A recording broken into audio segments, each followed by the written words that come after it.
começar a gravar a aula de hoje, tá? Obrigado, gente, por vocês estarem participando dessa nossa aula, tá? Na semana passada eu tive uma entrevista com vocês que a gente não conseguiu ter, mas eu vou postar o final da aula sobre impulso e quantidade de movimento, com alguns exemplos mais com uma gravação no AVA lá. E hoje eu vou falar um pouquinho para vocês sobre energia. Lembrem que quando a gente começou nas conversas lá 2 semanas atrás, eu tinha falado a respeito de lei de conservação, e uma das leis de conservação que eu tinha sugerido em primeiro lugar era a conservação da quantidade de movimento, que era a conservação do momento linear, que era importante nos processos de interação, nos processos de colisão. A segunda lei de conservação, que é extremamente importante na ciência em geral, não somente na física, né, é a conservação da energia.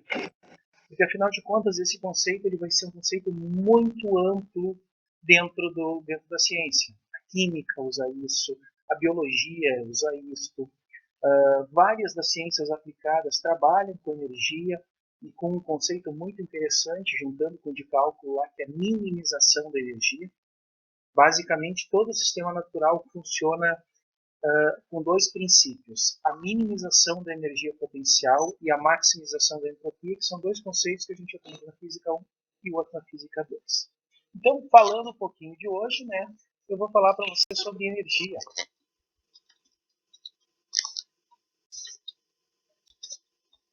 E essa energia, a gente tem 2 conceitos básicos relacionados com ela. São energia cinética e energia potencial. Basicamente, a diferença entre elas é a respeito do estado de movimento do corpo. Tá? Então, a gente pode pensar que a energia está relacionada à capacidade de um corpo de realizar trabalho. Tá? Ou vai realizar trabalho ou está realizando trabalho. Basicamente, então, é a capacidade de um corpo de gerar força sobre o outro corpo, sobre outra substância, durante a sua interação, durante o seu processo que a gente está analisando. Seja esse processo movimento, seja esse processo contato, seja esse processo ou atrito. Então a gente vai trabalhar com essas ideias. E o primeiro conceito que aparece é uma diferenciação entre energias, energia cinética e energia potencial. Tá? Vamos pensar, por exemplo, num caso que o Jorge deve ter falado para vocês a respeito de um corpo que está em queda livre. Tá? Um corpo em queda livre, ele tem liberdade para se movimentar para cima ou para baixo. Não importa se tu atirou uma pedrinha para cima, ela está em queda livre, só que ela primeiro vai subir para fazer com que essa quantidade de movimento mude a sua direção durante o tempo. A única força que está agindo sobre ela é a força gravitacional, de forma que só tem uma aceleração, que é a aceleração da gravidade vertical para baixo. Tá? Então, se a gente for pensar e pegar, por exemplo, uma situação relacionada ao estado antes e depois da queda, e pegar essa equação que está aqui, que a gente chama de equação de Torricelli, relaciona a velocidade final, velocidade inicial, aceleração e deslocamento, a gente vai poder reescrever isso de 2 formas, né? Uma forma aonde, se eu pensar que esse delta y aqui é uma diferença entre posição final e posição inicial, e relacionar, eu vou ver que eu posso regrupar isso com um termo relacionado com velocidade, com todos velocidade e posição final, e outro com velocidade e posição inicial. E eu tenho uma igualdade, digamos assim, que mostra que, digamos, esta quantidade relacionada com a posição final ou com a situação inicial, ela vai se conservar. Tá? O que significa esse se conservar? Tá?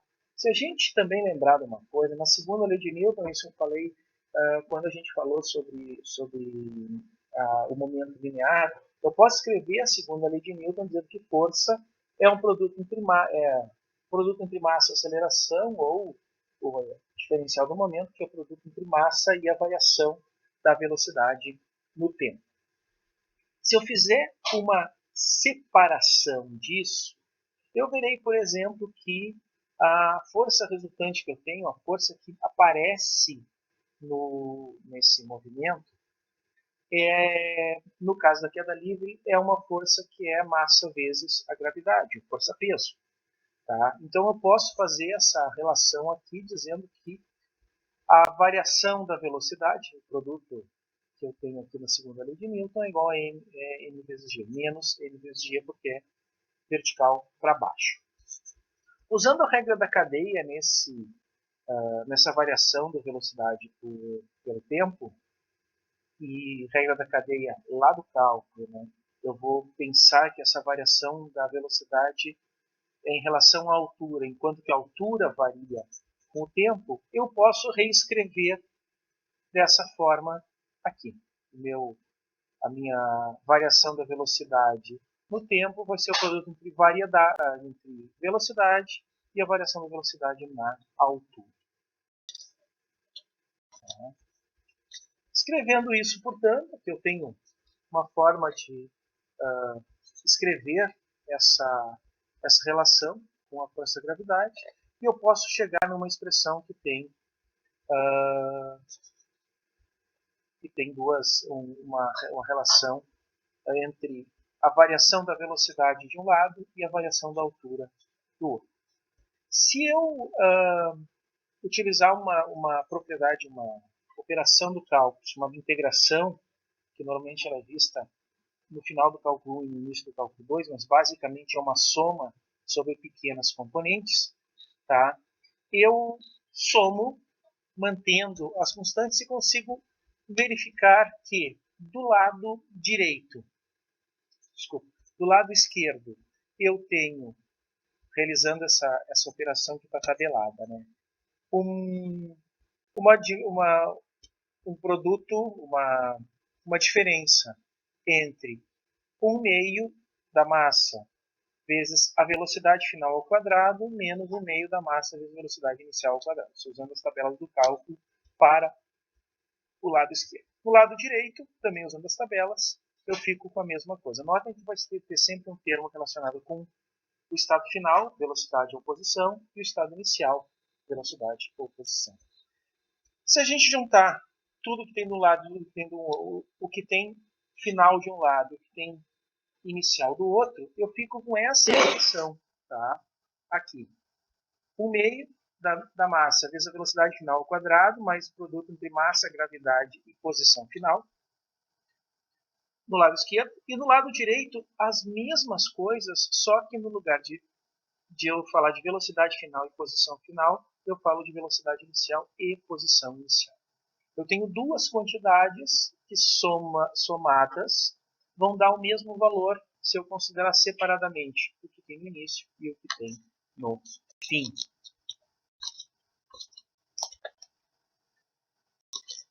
Então, me surgem aí duas grandezas. A primeira, que é aquele produto lá que tem fator 1/2, massa vezes velocidade ao quadrado, eu chamo de energia cinética. Cinética porque ela está associada à velocidade. E a grandeza, que é o produto de massa, gravidade e posição, eu chamo de energia potencial gravitacional, porque está associada com a gravidade. O G que aparece ali, e M vezes G é força gravitacional. Lembrem-se disso. Tá? Então, essas são as duas formas mais básicas que a gente tem de energia. E se vocês olharem, o que eu tinha feito antes, né? Se vocês pegarem a equação de Torricelli, tá? Multiplicar todos os termos pela massa e dividir todos os termos por 2, vocês chegam exatamente na mesma equação. Por quê? Porque quando a gente aprende a equação de Torricelli lá na cinemática, a gente não está falando sobre energia ainda, não está falando sobre quantidades conservadas, ela cai meio que de paraquedas na nossa vida. E agora a gente nota que ela é uma lei da natureza muito mais ampla do que simplesmente pegar as equações horárias, porque afinal de contas ela relaciona velocidade e posição uma à outra de todo um sistema enquanto está se movendo. Tá? Então eu tenho duas grandezas, a cinética, energia cinética que está diretamente ligada com a velocidade em módulo, não interessa a direção, por isso está ao quadrado, e energia potencial que tem a ver com a posição do objeto. As duas são totalmente separadas. Mas o fato delas serem separadas não significa que elas não estão ligadas. Tá? A unidade que a gente usa no sistema internacional para energia é o Joule. Tá? Não é uma unidade muito comum, a gente normalmente utiliza uma outra unidade que é de unidade de potência no nosso dia a dia, que é o Watt, mas o Joule é a unidade do sistema internacional. Então, a gente vai ter uma equação, né, em termos da energia, aquela que eu falei lá, que relaciona energia cinética, energia potencial, a soma delas no início e a soma delas no fim. Essas duas somas são iguais. O que eu quero dizer com isso? Eu quero dizer que se uma soma de duas grandezas no início e no fim são exatamente iguais, esta soma, tá, não sofre nenhuma variação. E quando essa soma não sofre nenhuma variação, essa grandeza, a soma, é uma grandeza conservada. Ah, mas sempre vai ser assim? Não, nota que a gente está falando só da gravidade. Não está falando de outra coisa. Não está falando de nenhum outro tipo de força agindo no momento. A gente tem uma força gravitacional que, justamente por ser algo que tem essa conservação das energias, uma se transforma na outra, mas a soma das duas permanece a mesma, a força gravitacional se chama de força, é chamada também de força conservativa, porque está conservando alguma coisa.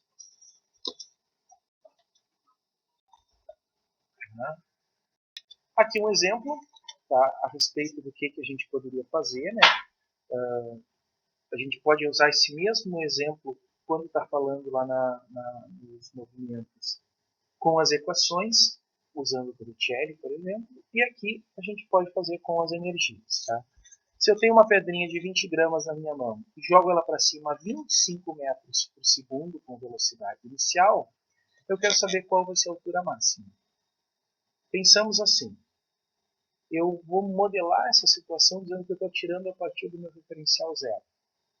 Então, se eu tenho referencial zero, a posição é zero e não tem energia potencial, porque a energia potencial está associada com a posição. E eu tenho toda a energia cinética. O meio vezes V, vezes o meio, vezes a massa, vezes a velocidade ao quadrado.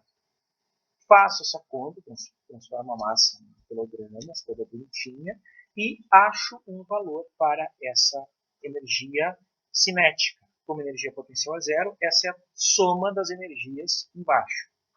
Quanto mais alta a trajetória, a gente aprendeu na queda livre, quanto mais alta a trajetória, a velocidade é zero, não tem energia cinética. Então, toda a energia que tinha no início se tornou em energia potencial. Fazendo uma relação entre as duas coisas, está aqui no quadrinho de baixo, eu vejo que esta posição vai ser de 32 metros. Tá? O curioso, por exemplo, quando a gente faz a conta separadamente, a gente precisa da massa. Quando a gente faz a conta comparando as duas coisas, Isa, não vai aí. Tá, deixa aqui quietinho, não vai aí. Porque não vai dar para esticar se botar essas coisas aí. Deixa, depois a gente vai arrumar. Então, a massa, se nós considerarmos, como está aqui embaixo, toda a equação toda a equação da energia, a massa está presente em todas elas e ela acaba sendo desnecessária no sentido da força conservativa. Todos os corpos com a mesma energia, todos os corpos nessa mesma situação, não importa a massa, vão ter o mesmo comportamento, só considerando a força gravitacional. Ah, quer dizer que não interessa a massa do corpo para isso? Não. Quando a gente leva em consideração a massa do corpo, quando leva em consideração a forma do corpo, entram situações como a resistência do ar, o atrito, e aí as coisas mudam de figura. Mas só falando da força gravitacional, a massa não interessa.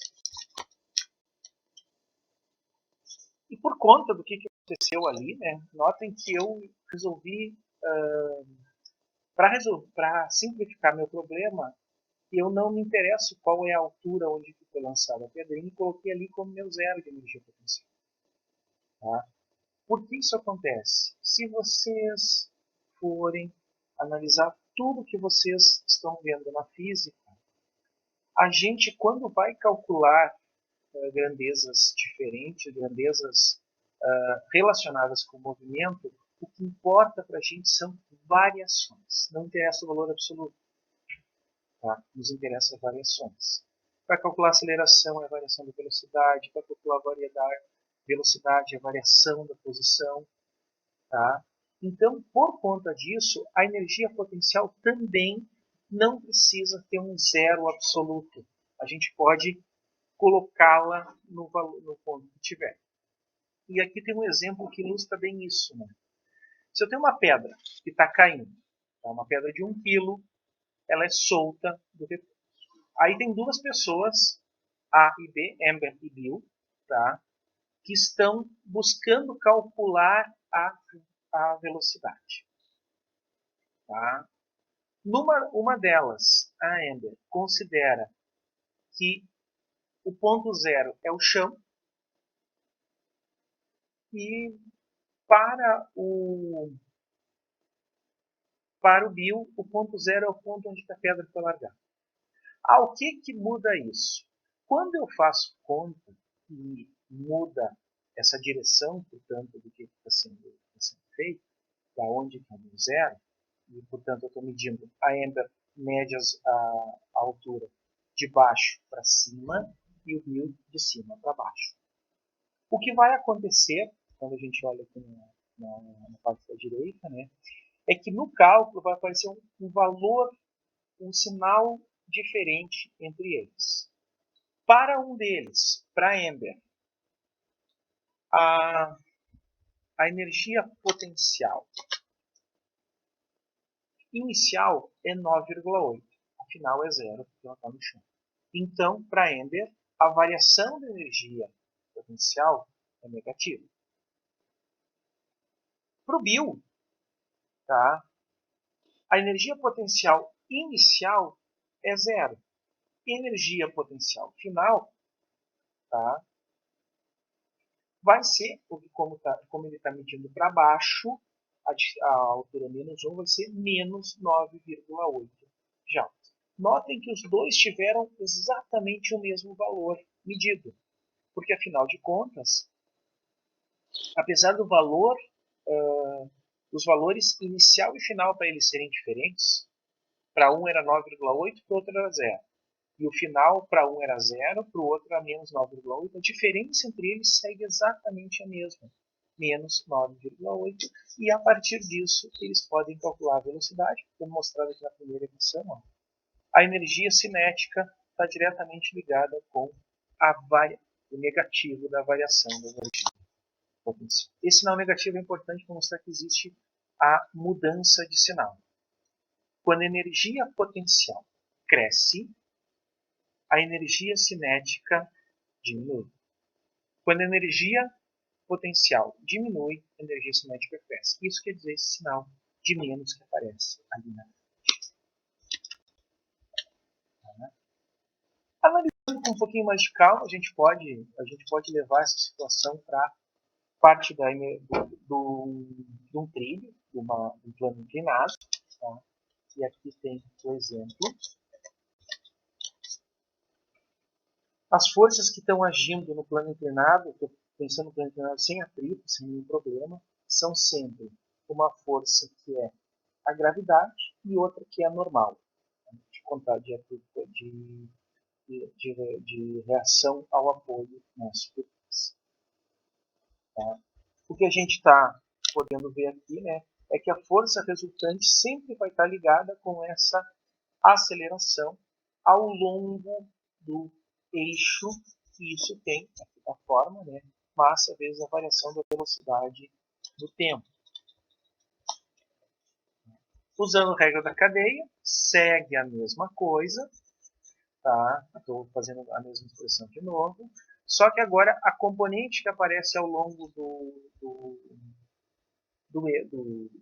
eixo, daquilo que está ao longo do movimento, que eu chamei de eixo S, ela é uma componente apenas do peso. Então vai aparecer essa componente toda bonitinha, tá? Segundo a lei de Newton, conforme no primeiro cálculo lá, é dada dessa forma. Aqui a gente faz a multiplicação aquela pelos o ds dos dois lados, como se fosse um operador, né, pela matemática que não me ouça. E quando eu faço o cálculo, eu vejo que essa grandeza aqui, seno de θ ds, ou ds seno de θ, é o meu dy, como está aparecendo no meu triângulozinho aqui do lado. Isso quer dizer o quê? Que eu continuo mesmo no plano inclinado exatamente com a mesma equação que eu tinha lá na queda livre. Tá? Sigo tendo as mesmas coisas, energia cinética final, energia potencial gravitacional final, energia cinética inicial e energia potencial gravitacional inicial. Mantenho a mesma situação. E o que vai acontecer? Se eu parar para pensar, tá? Eu tenho aqui 4 tipos de escorregadores. Todos eles estão à mesma altura, o ponto inicial, e chegam até o chão. Digamos que todos eles não tenham atrito, não tenham nenhuma perda de energia. É somente a força-peso que está agindo. De acordo com o que a gente esperaria, né, são trajetórias cada vez mais diferentes. Todas as trajetórias são diferentes, então é de se esperar que tivesse velocidades diferentes quando chega à base. Só que de acordo com o que a gente está vendo aqui, sempre a força que age para fazer a transformação de energia potencial em energia cinética, notem que no ponto mais alto, a criança pequena está parada, com a mesma energia potencial, e no ponto mais baixo ela chegou com velocidade sem energia potencial. Toda energia potencial inicial se transformou em energia cinética. De acordo com o que a gente viu até agora, nesse caso aqui falando do plano inclinado, não importa se é o plano inclinado, a transformação de uma em outra é a mesma. Isso quer dizer, por incrível que pareça, que na situação que eu estou considerando somente a força gravitacional agindo, a velocidade com que a criança chega em todas as situações é exatamente a mesma. Exatamente a mesma. Eu só estou levando em conta essa transferência de energia. Ah, mas eu posso ter curvas diferentes. Eu posso ter curvas diferentes ao longo do tempo, mas a velocidade com que chega ao chão, ao solo, é essencialmente a mesma. Os tempos que vão demorar, os tempos vão mudar. Tá? Porque, afinal de contas, pode demorar mais tempo para alcançar essa velocidade.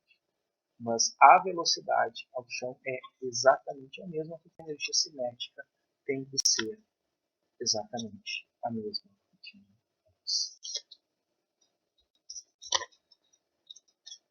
Muito bem. Aqui, então, um exemplo com o trenó. Tá? Como o livro que eu estou utilizando é o livro americano, eles adoram esportes de inverno, então vai aparecer o trenó aqui sempre. Né? E, basicamente, eu tenho a situação. Legal. Ela começa empurrando o trenó com uma velocidade de 2 metros por segundo, e quando está no topo de uma rampa de 5 metros de altura, pula em cima do trenó para ele descer. Tá? Então eu tenho uma situação inicial lá, onde já existia velocidade, não é 22 metros por segundo, e tem altura inicial, ou seja, eu tenho energia potencial e energia cinética no início do movimento. E no final eu só tenho energia cinética, porque na base não existe mais energia potencial. Existe uma coisa chamada diagrama de energias, que é exatamente isso. Existia uma certa energia cinética e uma energia potencial. No final, eu tenho energia cinética e não tenho energia potencial. Ele está no zero aqui. Faço o cálculo, esse termo aqui final é zero. bonitinho, tenho as velocidades, né? E ao fazer a conta, eu vejo que a velocidade com que ela chega é 10 metros por segundo. Notem que essa situação é uma daquelas que a gente, a princípio, parece que não consegue responder. Por quê? Fala somente sobre velocidade e altura da rampa. Não diz qual é a massa da Christine, não diz qual é a massa do trenó, não fala de mais, não dá mais nenhuma informação. E quando a gente pensa em energia separadamente, a gente sempre pensa que tanto por cálculo de energia cinética, quanto por cálculo de energia potencial, eu preciso da massa. Separadamente eu sempre preciso da massa. Só que quando eu vou fazer um problema analisando a transformação das duas, em muitos dos casos a massa não é necessária. A gente pode ficar tranquilo com isso.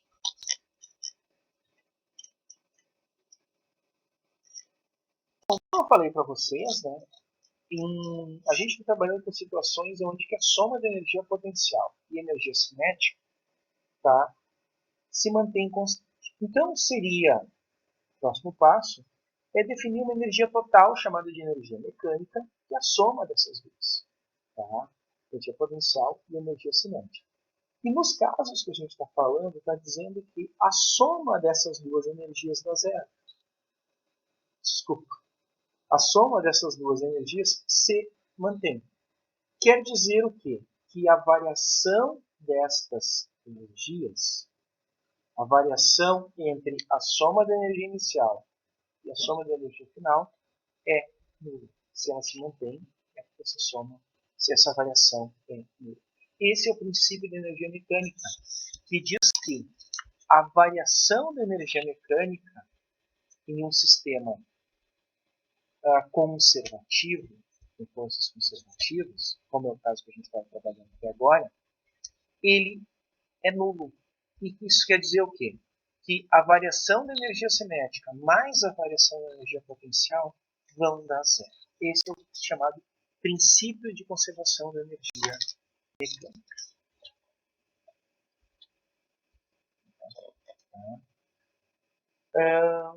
Então a gente pode pensar numa situação, o livro fala de uma coisa chamada dinheiro da natureza, mas como o conceito de energia ele é amplo, né?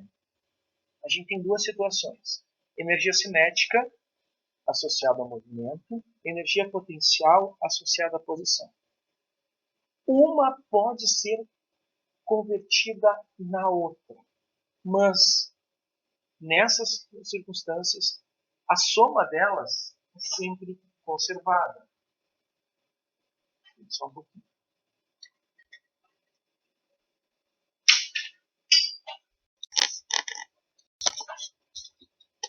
Só um minutinho. Voltei aqui. A soma delas é sempre conservada. O valor inicial ou final permanece o mesmo durante esse processo. Não tem mudança nenhuma para a gente trabalhar.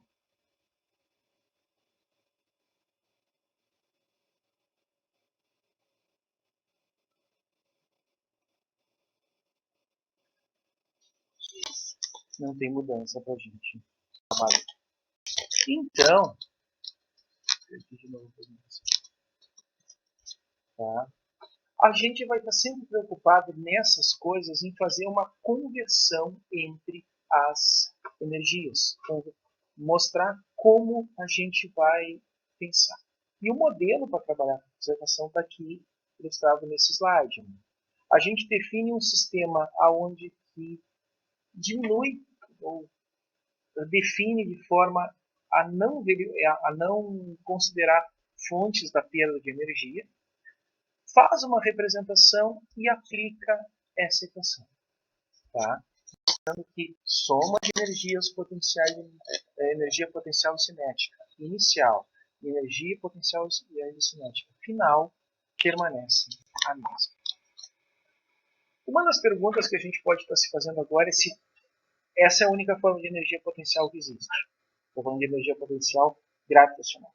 Tá? Não. A gente tem um outro tipo de força que é por natureza conservativa chamada de força restauradora, que é aquela força da mola. Tá? O que vai acontecer? Porque é uma força que, quando nós estudamos, ela está sempre relacionada com uma restituição e com uma restauração da condição inicial de equilíbrio. Tá? Basicamente é pensar assim: se vocês pegarem um atilho, uma borrachinha de dinheiro dessas, e puxarem, esticarem ela, quanto maior for o esticão, quanto maior for o puxão, tá? maior vai ser a forma de... maior vai ser a força com que ele vai bater na tua mão, e maior vai ser o vergão que vai deixar se bater na tua mão. Isso significa o quê? Que eu tenho uma maior energia concentrada na hora de fazer, de esticar. Isso quer dizer que aonde que eu armazeno energia, ou que vai se transformar numa energia potencial, que tem a ver com posição também, é o quanto eu distendi, o quanto eu estiquei esse corpo a partir da posição de equilíbrio. Tá? Então, pensando assim, se eu tenho um corpo que tem um comprimento de equilíbrio, eu vou chamar de L0, e esticá-lo a um outro comportamento, a um outro comprimento, a lei de Hooke me diz que esta força que vai aparecer, ela é proporcional ao quanto existe diferença entre esse comprimento novo e o comprimento de equilíbrio. Eu posso pensar nisso, tá? Aqui tem um exemplo, né? Se eu amarro um bloquinho, uma massa M é uma mola que está pendurada, e essa massa M tem portanto, vai estar sujeita a uma força da gravidade. Eu posso fazer isso com posso medir, portanto, o comprimento de equilíbrio L0, de relaxamento L0, e o comprimento L para várias massas que eu quiser. Posso fazer isso no laboratório. E posso medir tudo bonitinho. Então, se eu pegar os dados daqui e colocar numa tabela, eu consigo perceber, está aqui o gráfico todo bonitinho que eu faço fazer dessa tabela, que existe uma relação direta entre a força e o deslocamento. Eu chamo de F e ΔS. E essa proporcionalidade é uma constante chamada de constante elástica da mola. Mais interessante, eu acabei não botando aqui, essa força ela é sempre contrária à direção que tu está esticando. Se tu estica alguma coisa, a força que está aparecendo é a força que surge quando tu larga a borracha, ou seja, é uma força que puxa na direção contrária. Por isso, normalmente vai aparecer um sinal de menos aqui. Então, daqui, nota que é uma coisa que a gente pode determinar a partir da declividade, da inclinação, para chegar nessa resposta.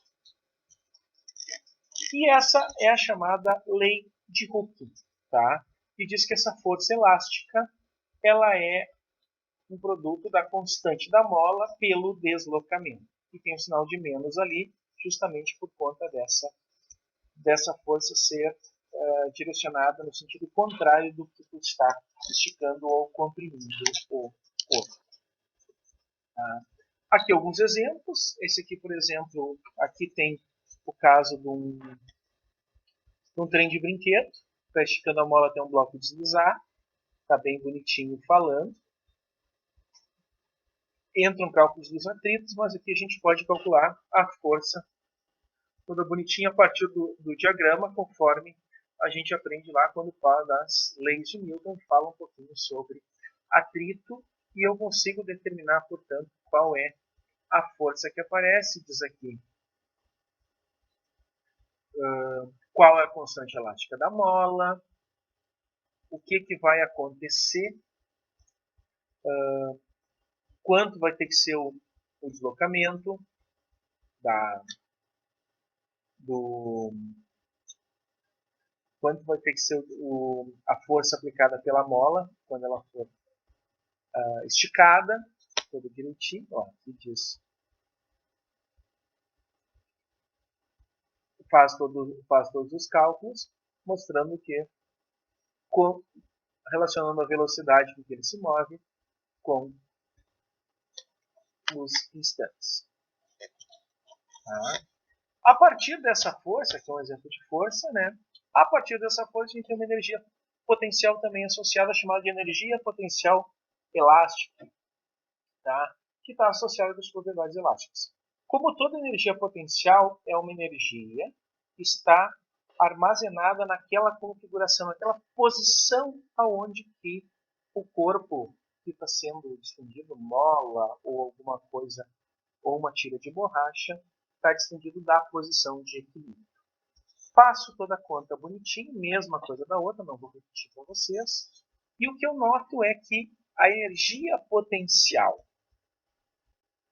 elástica, ela tem essa cara aqui, o meio de K, agora não tem mais a ver com a massa, vezes a distância, né, a elongação, a variação no comprimento ao quadrado.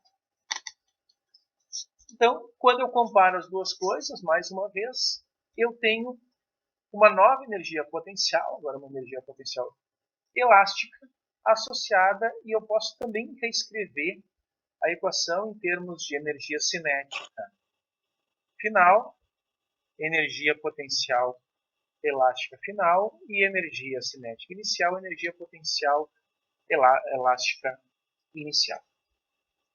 Da mesma forma como tinha lá na energia potencial gravitacional, eu tenho de um lado as grandezas finais, do outro as grandezas iniciais, e essa grandeza não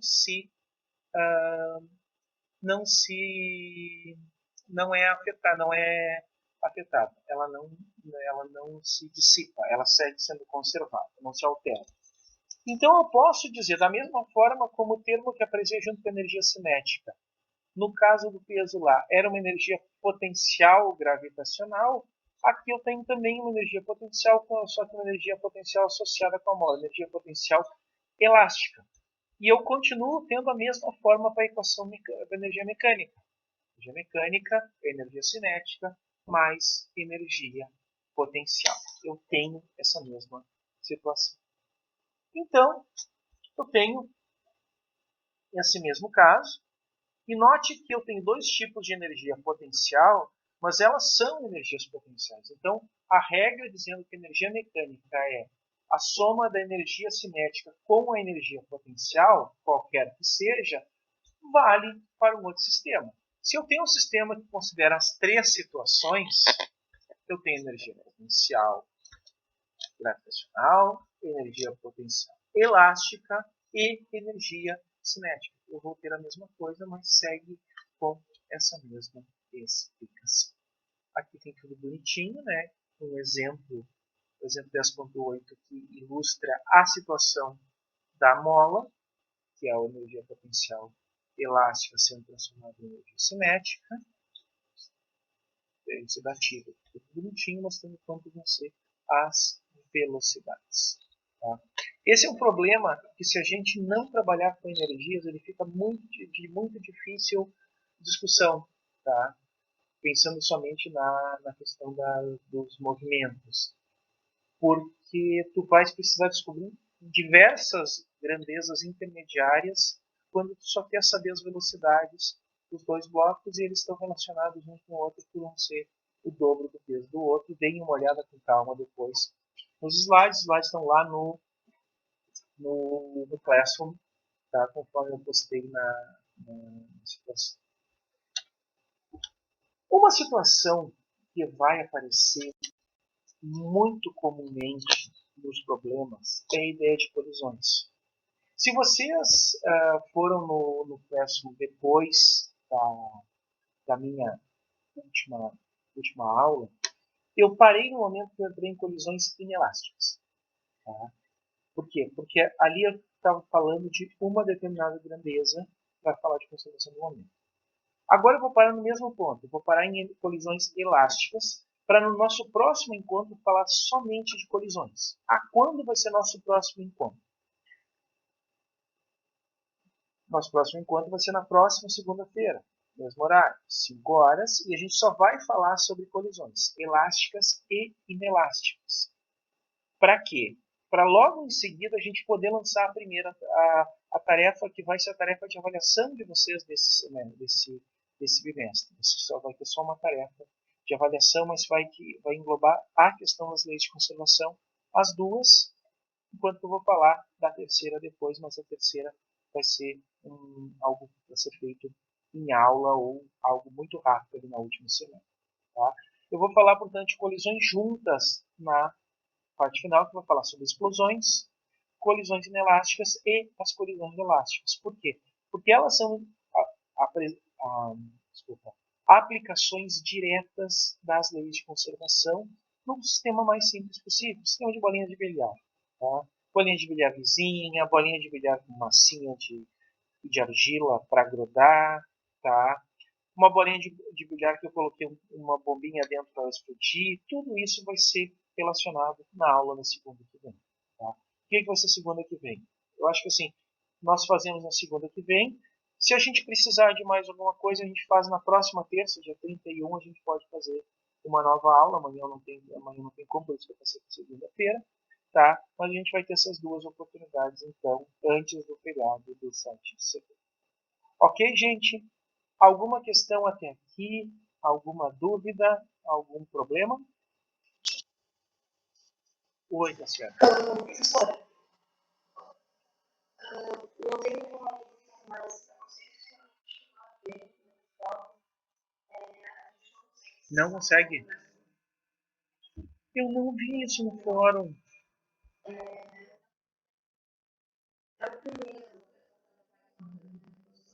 Porque eu até entrei hoje lá e não tinha nenhuma mensagem para mim.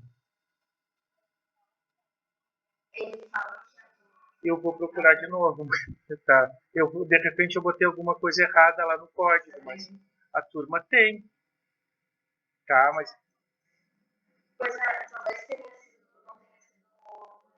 Tá, mas é que eu normalmente eu abri a turma de forma, o Classroom de forma que todo mundo que tivesse aquele código, tá, que eu postei ali, conseguisse entrar. Mas eu vejo de novo isso lá. Tá? Porque lá tem todo o material.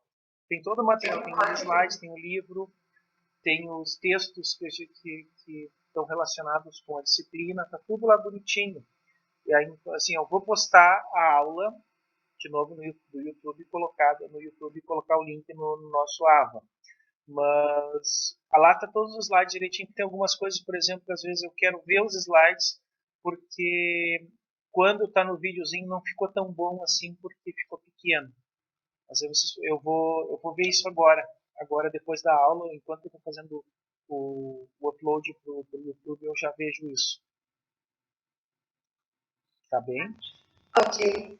Acho que se você colocar o só código,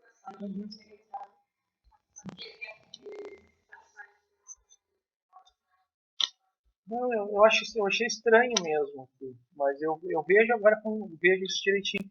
Deixa eu ver aqui. O código da turma HKJODDZ.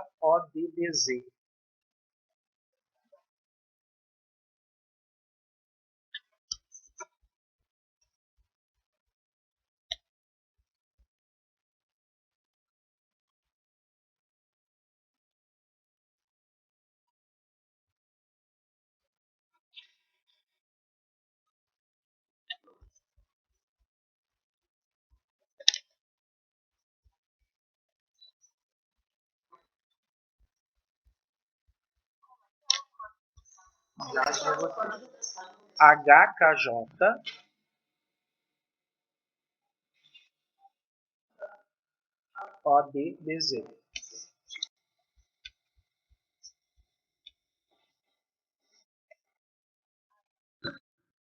Possivelmente tinha alguma coisa no link que eu postei lá que ficou com alguma... Exatamente, tá aí, ó, tudo bonitinho. Era o que eu tinha de página. Tá?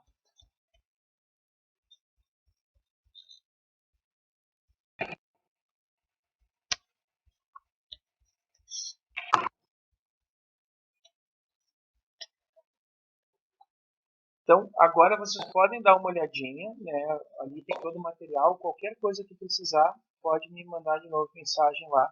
Hoje eu estava olhando no AVA, não tinha nada, por isso que eu achei estranho a tua pergunta, mas tá ok. Tá? Ah, tá bem. Laís, HKJODBZ.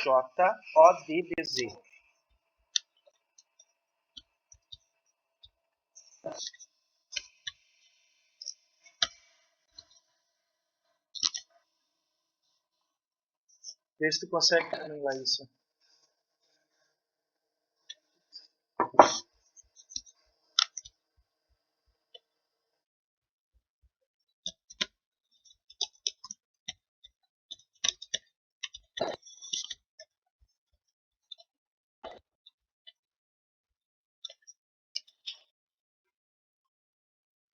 Conseguiu? Ah, tá. Não, deve ter sido alguma coisa que eu coloquei lá, um ponto a mais, alguma letra que eu comi na hora de copiar no AVA. Possivelmente. Tá? Gente, então, encerro por hoje, tá? Na segunda-feira que vem, 5 horas, a gente vai falar de previsões, tá? E aí, dependendo de como rolar o tempo, a gente faz uma aula na terça, dia 31. Tá? Mas a princípio a gente se encontra dia 30, às 17 horas nesse mesmo link. Tá bem? Desculpe realmente o início ali, que deu um probleminha na hora da minha chegada, porque bem na hora que era para abrir a sala, chegou o sofá e aí eu tinha que abrir para o pessoal colocar. Mas tudo bem, a gente conseguiu seguir. Tá certo, gente? Grande abraço. Qualquer coisa, podem entrar em contato. Abração. Tchau, tchau, gente. Obrigada,